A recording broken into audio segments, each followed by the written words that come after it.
नमस्कार दोस्तों। कुछ ऐसे बदनसीब लोग होते हैं जिनके काम को तो मकबूलियत मिलती है, लेकिन उनको खुद शोहरत नहीं मिलती। ऐसे ही नामों में एक नाम शुमार है संगीतकार एन दत्ता का। बहुत से लोगों ने इनका नाम ही नहीं सुना होगा, लेकिन इनका काम आप देखेंगे तो खुद हैरान हो जाएंगे।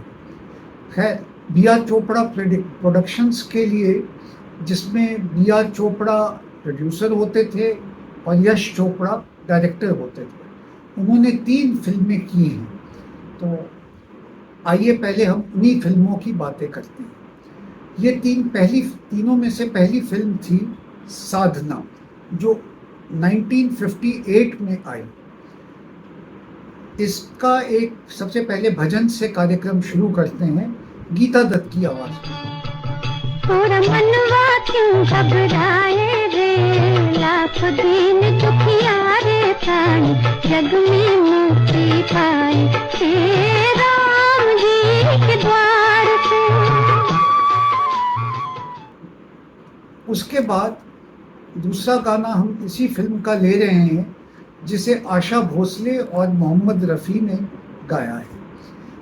आइए पहले कुछ अंश आशा भोसले का सुनते हैं।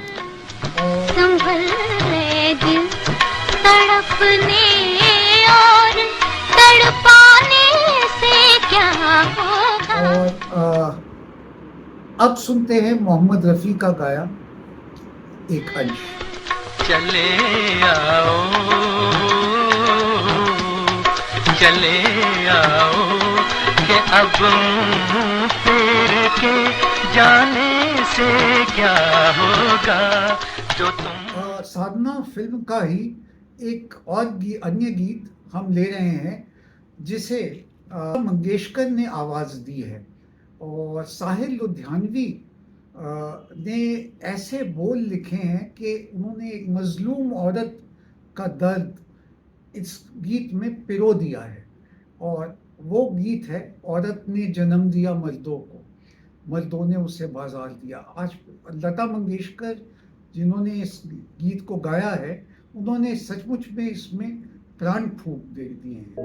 औरत ने जन्म दिया मर्दों को, मर्दों ने उसे बाजार दिया, जब जी चाहा नस्ला कुचला, जब जी चाहा धुतकार दिया। औरत ने साधना फिल्म का ही एक चौथा गीत, एक कवाली हम ले रहे हैं, जिसे बलबीर और मोहम्मद रफ़ी ने गाया है। आज क्यों हमसे पर्दा है जी, आज क्यों हमसे पर्दा है, आज क्यों हमसे पर्दा है, आज क्यों हमसे पर्दा है, आज क्यों हमसे पर्दा है जी, आज क्यों हमसे पर्दा। इसके बाद फिर 1959 में एक धूल का फूल फिल्म आई, about a child born out of wedlock. उसमें भी बहुत अच्छे गीत थे। एक हम पहले एक कवाली की बात करेंगे, जिसे मोहम्मद रफ़ी, और कवाली तो नहीं कह सकते, एक मुकाबला कह सकते हैं कि स्टेज पे मुकाबला हो रहा है हीरो हीरोइन का। तो उसमें पहले ये महेंद्र कपूर और लता मंगेशकर ने गाया है। आइए पहले एक अंश महेंद्र कपूर की आवाज में सुनते हैं। तेरे प्यार का आसरा चाहता। अब जो लता मंगेशकर जवाब दे रही हैं वो सुनते हैं। और पर्दे पे हैं माला सिन्हा और राजेंद्र कुमार। हसीनों से अहदे वफा चाहते हो, बड़े नासमझ हो, ये क्या चाहते हो। इसी फिल्म का एक और गीत जो कौमी एकता से ताल्लुक़ रखता है, उसे मोहम्मद रफ़ी ने गाया है और साहिल लुधियानवी के बोल हैं। तू हिंदू बनेगा ना मुसलमान बनेगा। बहुत ही अच्छा गीत है, बहुत ही इसके सार्थक शब्द हैं। तू हिंदू बनेगा न मुसलमान बनेगा, इंसान की औलाद है, इंसान फिर बनेगा। इसी फिल्म का एक तीसरा गीत जिसे आशा भोसले और महेंद्र कपूर ने गाया है, झुकती घटा गाती हवा, तो सपने सजाए। झुकती घटा गाती हवा सपने जगाए, नन्हा सा दिल मेरा मचल मचल जाए। आखिरी गीत हमने चुना है, वो है सुधा मल्होत्रा की आवाज में। एन दत्ता ने सुधा मल्होत्रा की आवाज का भी बखूबी प्रयोग किया है, और वो गीत का आनंद लीजिए। काशी कहूँ की बात, काशी कहूँ की बात। उसके बाद फिर उनकी एक अन्य फिल्म ये बी आर चोपड़ा प्रोडक्शंस की ही आई, 1961 में आई, धर्मपुत्र। धर्मपुत्र का मतलब है एडॉप्टेड सन।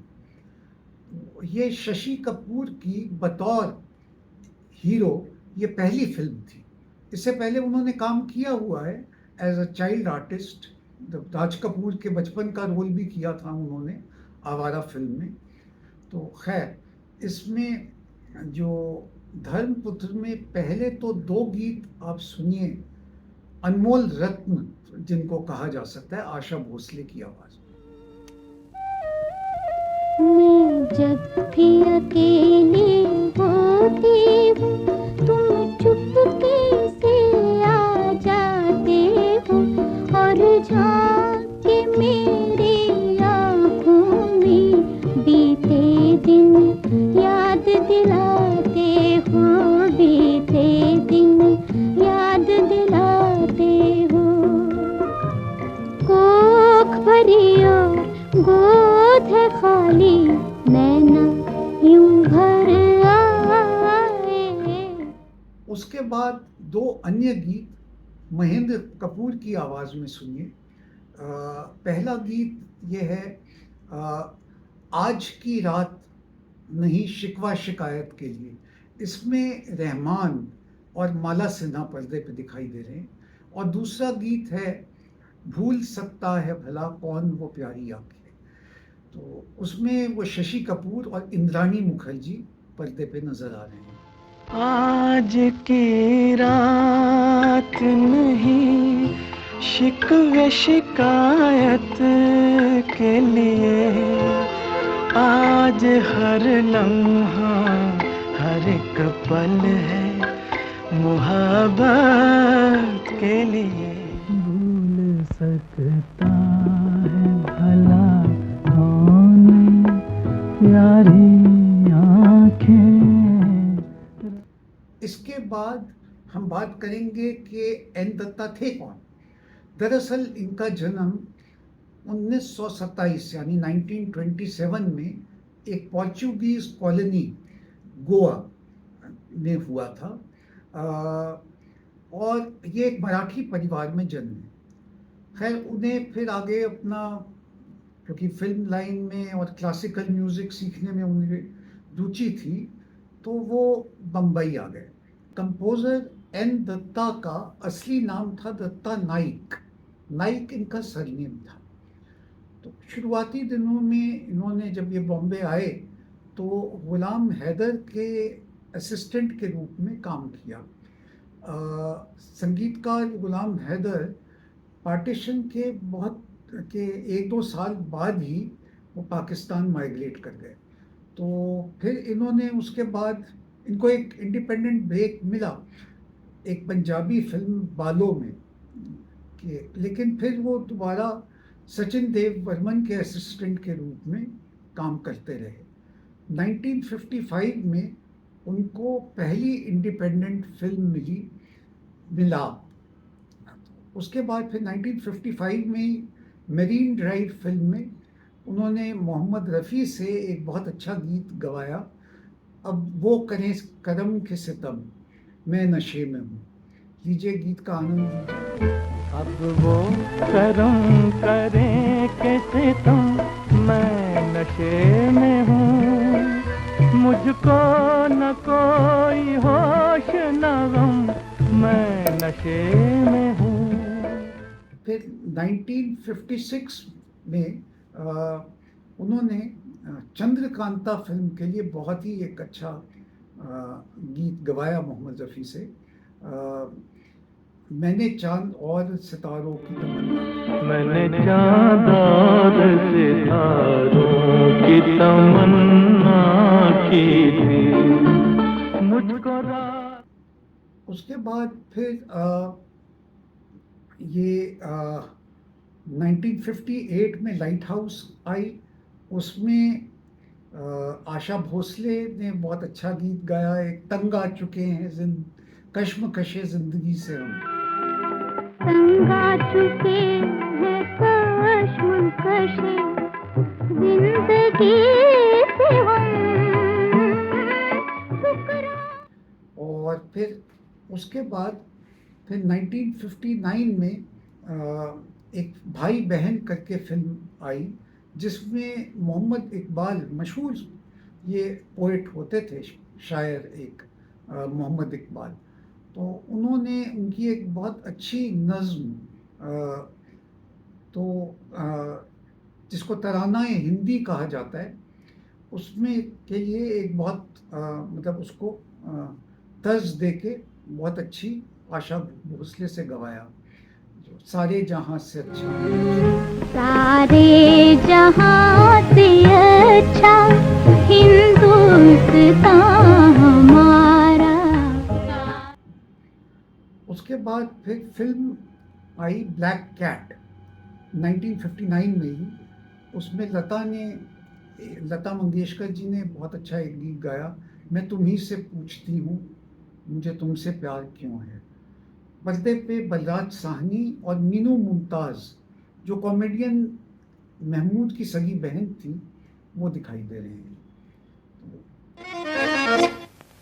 मैं तुम्ही से पूछती हूँ मुझे तुमसे प्यार क्यों है, कभी तुम। Just when he was going great guns, तो करियर उनका पूरा उछाल पे था, तब उन्हें अचानक सिर्फ 35 साल की उम्र में, 35 की उम्र में हार्ट अटैक हो गया, तो वो कई महीनों के लिए काम नहीं कर पाए। तो इस बीच में उनके हाथ से कई अच्छी फिल्में, बड़े प्रोड्यूसर्स की जो फिल्में होती हैं वो हाथ से निकल गई। खासकर बी.आर. चोपड़ा गुमराह बना रहे थे, 1963 में रिलीज़ हुई वो फिल्म, तो अब काम तो जल्दी जल्दी में चाहिए होता है, ज़्यादा इंतज़ार नहीं किया जा सकता, तो उन्होंने संगीतकार रवि को एंगेज कर लिया एम दत्ता के स्थान पर, और फिर रवि ने अनफॉर्चुनेटली या फॉर्चुनेटली कह लें, इतना अच्छा संगीत दे दिया गुमराह फिल्म में कि वो फिर वो बी.आर. चोपड़ा ने रवि का दामन ही नहीं छोड़ा अंत तक। तो खैर फिर कुछ रिकवर करके उन्होंने दोबारा से संगीत देना शुरू किया।